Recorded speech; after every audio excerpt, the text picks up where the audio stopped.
Bonjour à chacune et à chacun d'entre vous.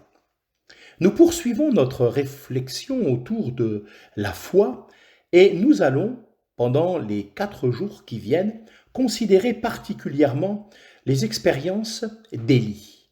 Je vais lire avec vous dans 1 Roi au chapitre 17 les versets 3 et 4 en partie. Cache-toi au torrent de Kérit. Et un peu plus loin, tu boiras du torrent, et j'ai commandé aux corbeaux de te nourrir là. Confiance, obéissance et puissance. Élie a été appelé à rester longtemps dans sa retraite solitaire près du torrent du Kérit. Non sans avoir d'abord reçu une précieuse promesse de l'Éternel Dieu concernant ses besoins. J'ai commandé aux corbeaux de te nourrir là. Élie s'en va dans cette retraite isolée avec la certitude que l'Éternel prendra soin de lui.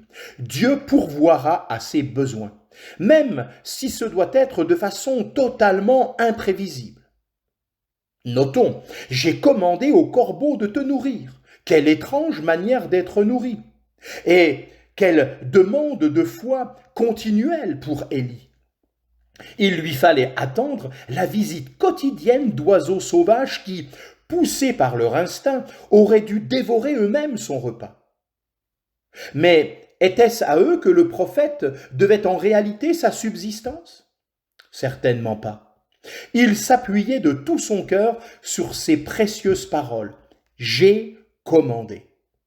Pour lui, c'était Dieu qui le nourrissait et non pas les corbeaux. Et c'est cela vivre par la foi. Il avait le Dieu d'Israël avec lui dans sa retraite cachée. Élie était caché à la vue des hommes, et dans le même temps, Dieu se montrait à Élie. Et quelle véritable bénédiction pour l'esprit de s'approprier ainsi, en toute simplicité et sans prétention, une promesse de Dieu. Comme il est heureux d'être élevé au-dessus des circonstances éprouvantes avec la certitude de la présence et des soins de Dieu. J'ai commandé aux corbeaux de te nourrir là. Si le prophète n'avait pas été là, il n'aurait rien obtenu de Dieu. Mettons de côté nos pensées humaines, alors nous pouvons être assurés que Dieu se révélera avec puissance à nos âmes. Et nous, pourquoi buvons-nous si peu au courant rafraîchissant alimenté par Dieu? Nous ne pouvons pas nous attendre à ce que Dieu nous fortifie et nous rafraîchisse pour en faire étalage comme Élie. C'est souvent loin des yeux de tous que nous avons à faire nos expériences avec Dieu. C'est pour lui-même qu'il nous fortifiera, car nous ne sommes plus à nous-mêmes. Si seulement nous prenions davantage conscience de cela, nous expérimenterions la réponse à la prière que Jabez osait faire.